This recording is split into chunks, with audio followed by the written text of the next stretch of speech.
Anne da Ilha, terceiro livro da coleção de Anne de Green Gables. Sinopse: decidida a realizar o seu sonho, Anne se muda para Kingsport para morar com sua amiga Priscilla Grant e finalmente terminar os seus estudos na Redmond College. Gilbert Blythe, desejando estudar medicina, também parte para lá e enxerga a oportunidade de revelar seus sentimentos a Anne. O novo ambiente e a vida adulta trazem novos desafios e perdas que mudam as perspectivas e amadurecem a forma como ela enxerga o mundo.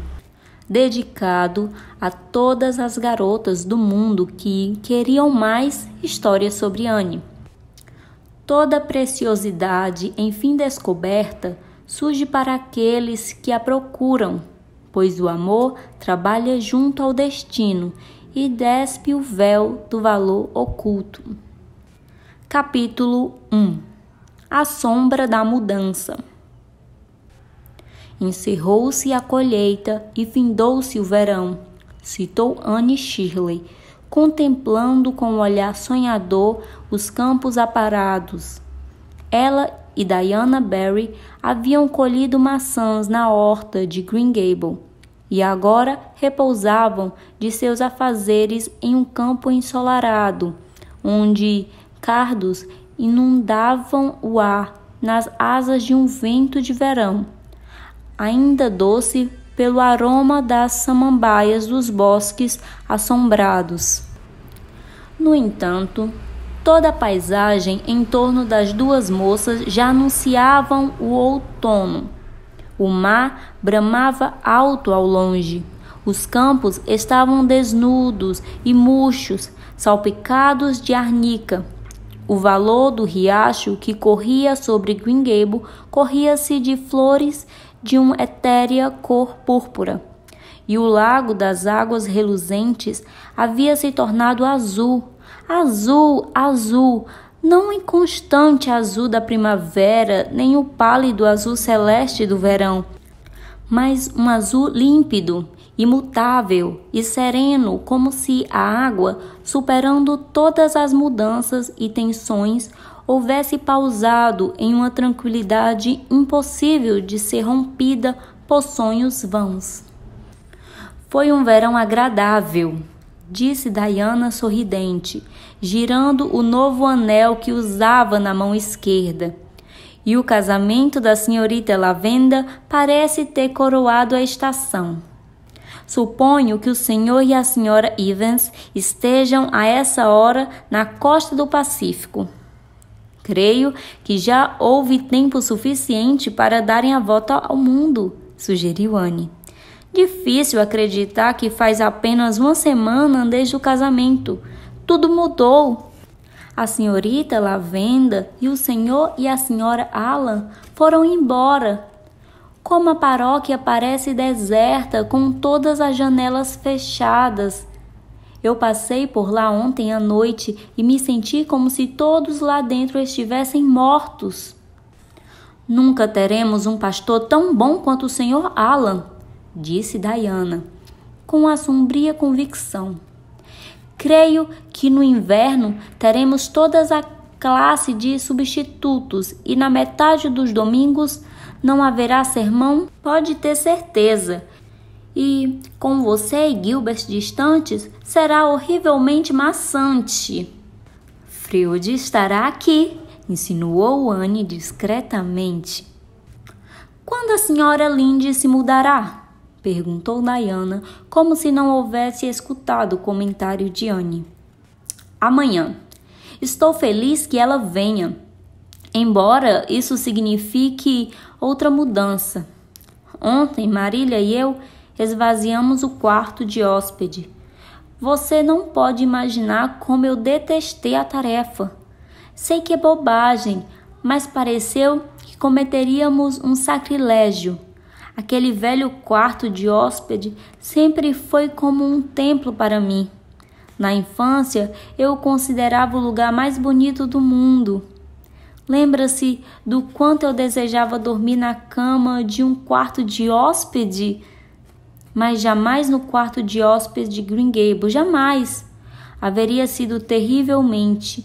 Não pregaria o olho nem por um segundo de tanto fascínio. Eu nunca andava por aquele quarto. Quando Marília me mandava fazer algo ali, ficava na ponta dos pés, prendendo a respiração, como em uma igreja, e me sentia aliviada quando saía.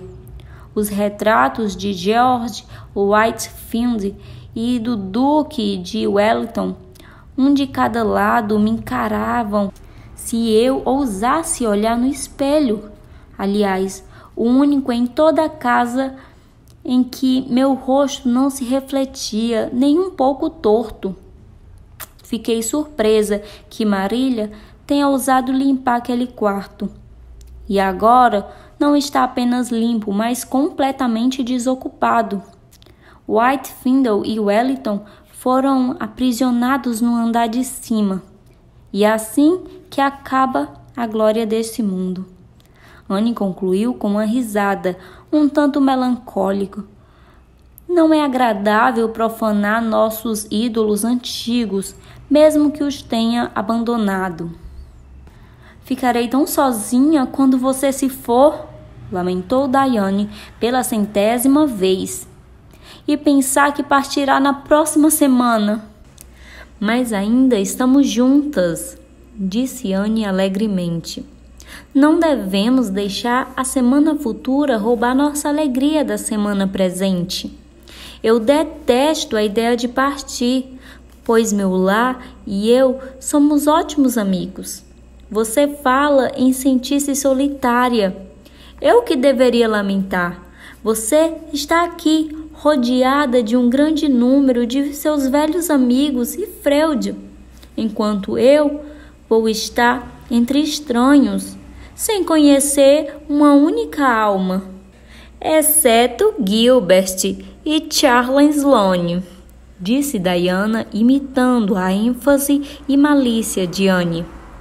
Charles Sloane será um grande conforto, certamente, concordou Anne com sarcasmo. Então, as duas donzelas irresponsáveis riram. Diane sabia exatamente o que Anne pensava de Charles Sloane, mas, apesar de várias conversas confidenciais, ela não sabia exatamente o que Anne pensava de Gilbert Blythe.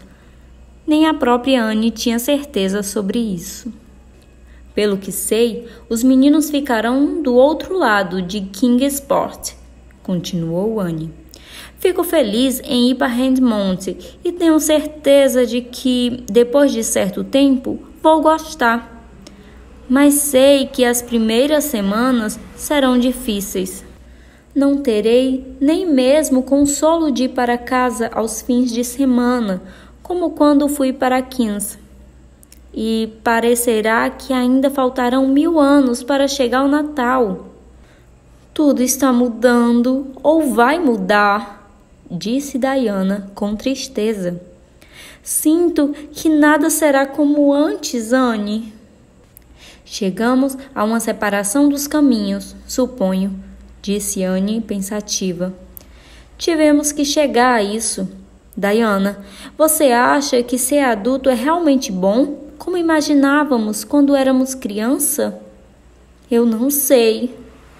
Há algumas coisas boas, respondeu Diana novamente, acariciando seu anel, com aquele pequeno sorriso que sempre fazia com que Anne se sentisse repentinamente deixada de fora e inexperiente. Mas há muitas coisas intrigantes também. Às vezes, a ideia de crescer me assusta e me faz querer dar tudo para ser uma garotinha novamente. Acho que vamos nos acostumar a ser adultos com o tempo, disse Anne alegremente. Não haverá muitas coisas inesperadas no caminho. Apesar de tudo, acho que são as coisas inesperadas que dão tempero à vida. Temos 18 anos, Diana. Em 2 anos teremos 20. Quando eu tinha 10 anos, pensava que ter 20 era ser velho.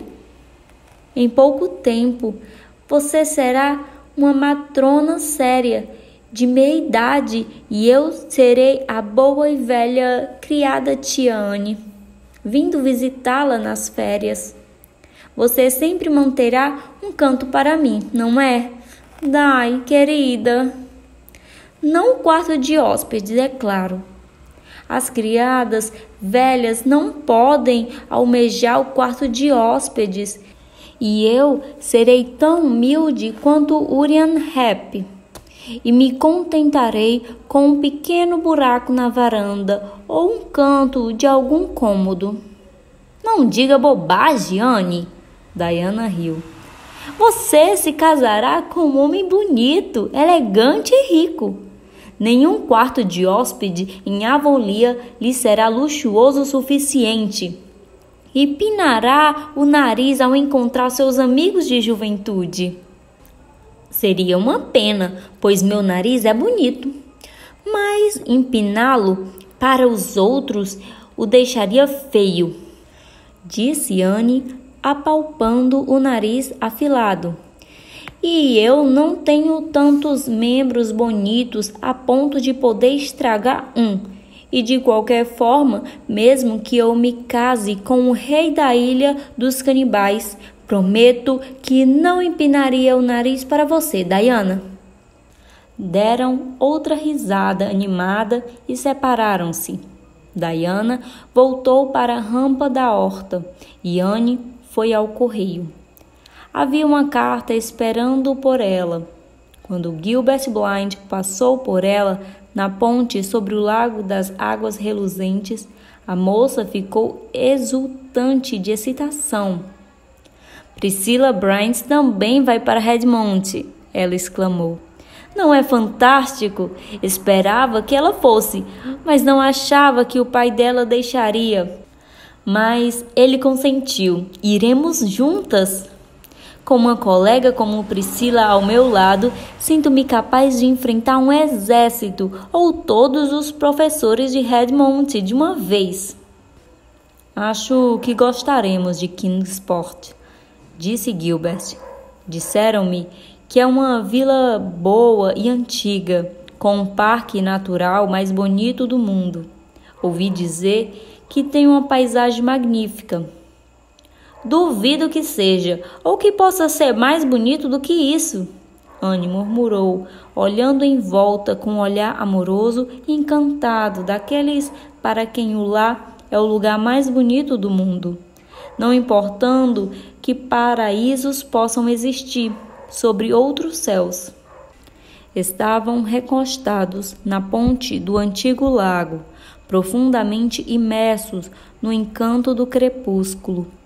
No exato local onde Anne havia deixado seu dory, que afundava no dia em que Elaine navegava para Camelot. O belo e envolvente tom do pôr do sol ainda manchava os céus ocidentais, mas a lua estava nascendo e a água jazia como um grande sonho prateado à luz dela. Aquela lembrança lançou um feitiço doce e sutil sobre os dois jovens. Você está muito silenciosa, Anne, disse Gilbert finalmente. Temo que, se eu falar ou me mexer, toda essa magnífica beleza desaparecerá como um silêncio rompido, suspirou Anne. De repente, Gilbert pôs sua mão sobre a delicada e alva mão da garota, encostada no parapeito da ponte. Seus olhos castanhos se aprofundaram na escuridão. Seus lábios, ainda juvenis, se entreabriram para dizer algo do sonho e da esperança que emocionaram sua alma. Mas Anne afastou a mão e virou-se rapidamente, quebrando o feitiço do crepúsculo. Preciso voltar para casa, exclamou com exagero descuido. Marília está com dor de cabeça hoje à tarde e tenho certeza de que os gêmeos estão aprontando todo tipo de travessura. Eu não deveria ter ficado tanto tempo fora. Ela tagarelou incessante e inconsequentemente até chegarem ao caminho de Green Gable. O pobre Gilbert mal teve chance de dizer uma palavra. Anne sentiu-se bastante aliviada quando se separaram. Havia uma nova e secreta autoconsciência em seu coração em relação a Gilbert, desde aquele momento fugaz da revelação no jardim de Ecolord. Algo estranho invadira a antiga e perfeita amizade escolar, algo que ameaçava estragar tudo. Jamais havia me sentido tão feliz por Gilbert ir embora, pensou Anne, entre o ressentimento e o arrependimento, enquanto andava pela estrada. Nossa amizade será rompida se ele insistir nesses absurdos. Isso não pode acontecer. Não vou permitir. Por que os meninos são tão insensatos? Anne constrangeu-se ao perceber que não era muito sensato ainda sentir na própria mão a quente pressão da mão de Gilbert, tão nitidamente quanto a sentiu nos breves momentos em que estiveram juntos. E mais ainda ao constatar que aquela sensação estava longe de ser desagradável, muito diferente da que sentira 3 noites antes, em uma tentativa similar de Charles Sloane, durante uma festa em White Sand, enquanto dançavam, e ela esperava impacientemente que a música terminasse. Anne desanimou com a lembrança irritante, porém os conflitos relacionados aos seus pretendentes desapareceram de sua mente ao adentrar o clima rústico e prosaico da cozinha de Green Gable, onde o menino de 8 anos estava chorando, consternado no sofá. "O que houve, Dave?" perguntou Anne, tomando-os nos braços. "Onde estão Marília e Dora?" "Marília está colocando Dora para dormir", soluçou Dave. "E estou chorando porque Dora caiu de pernas para cima na escada do porão e arranhou todo o nariz e... está tudo certo. Não chore por isso, querido. Claro que você está triste por ela, mas chorar não vai ajudar em nada. Amanhã sua irmãzinha já vai estar bem. Chorar nunca ajuda em nada, pequeno Dave. Mas eu não estou chorando porque Dora caiu no porão", respondeu David, interrompendo a fala bem-intencionada de Anne com crescente ressentimento. "Estou chorando porque eu não estava lá quando ela caiu. Parece que sempre perco os momentos mais divertidos." "Dave!" exclamou Anne, reprimindo uma risada indevida. "Você chama de diversão o fato de ver a pobre Dora cair da escada e se machucar?" "Ela não se machucou muito. Claro que eu ficaria triste se ela tivesse morrido, Anne. Mas os Kent são difíceis de morrer. São como os Bland, eu acho. Herbert Bland caiu do sótão do celeiro na quarta-feira passada e rolou o galho abaixo diretamente para dentro do estábulo, onde eles guardam um cavalo selvagem feroz, e foi parar bem embaixo das patas dele, mas saiu vivo, só com 3 ossos quebrados. A senhora Lynde disse que há pessoas que não morrem nem com golpe de machado. A senhora Lynde virá para cá amanhã, Anne?" "Sim, David. Eu espero que você se comporte e seja educado com ela." "Eu vou me comportar e ser educado, mas ela vai me pôr para dormir à noite, Anne?" "Talvez. Por quê?" "Porque eu não vou rezar na frente dela como faço na sua frente, Anne", disse em tom decidido. "Por que não?" "Porque eu não gosto de falar com Deus na frente de estranhos, Anne." "Dora pode rezar na frente da senhora Lynde, se quiser, mas eu não vou. Vou esperar que ela vá embora para rezar. Tudo bem, Anne?" "Sim, se você prometer que não vai esquecer, pequeno Dave." Eu não vou esquecer, acredite. Rezar é bem divertido, mas não será tão divertido rezar sozinho como é com você. Queria que você ficasse, Anne. Não entendo por que você quer ir embora e nos deixar. Não é exatamente o que eu queria, Dave, mas sinto que devo ir. Se não quer ir, então não precisa. Você já é adulta. Quando eu crescer, não vou fazer absolutamente nada que eu não queira, Anne. Por toda a vida, David, você verá que precisará fazer muitas coisas que não quer. Não vou, respondeu categoricamente. Você vai ver.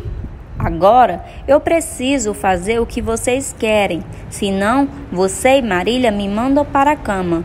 Mas quando eu crescer, nem vocês nem ninguém poderão me obrigar a fazer o que não quero.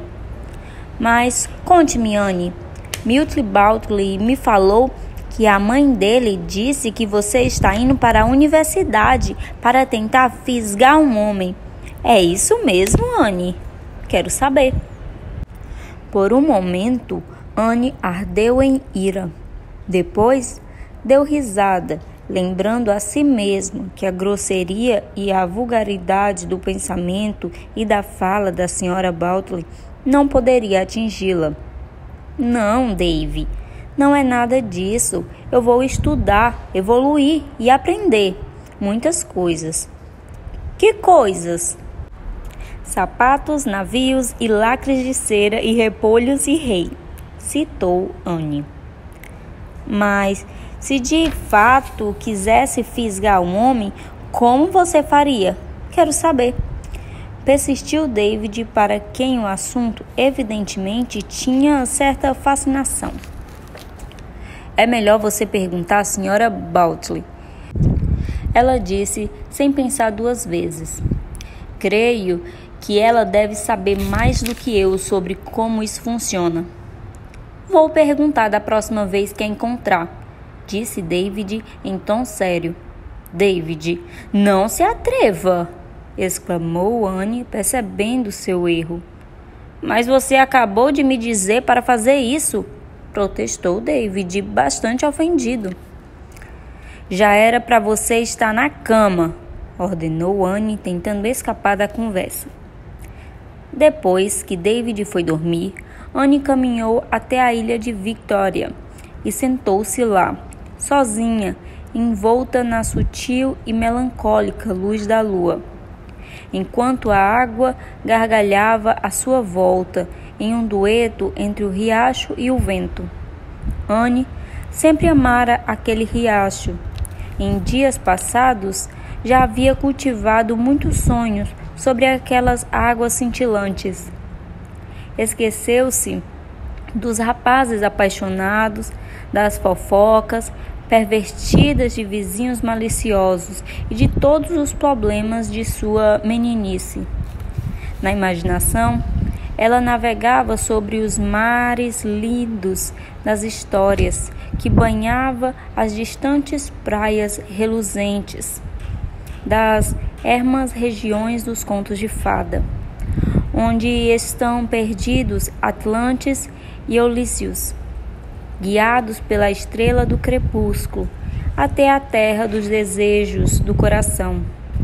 E ela era mais rica daqueles sonhos do que na realidade, pois o que os olhos veem é passageiro, mas o que não veem é eterno.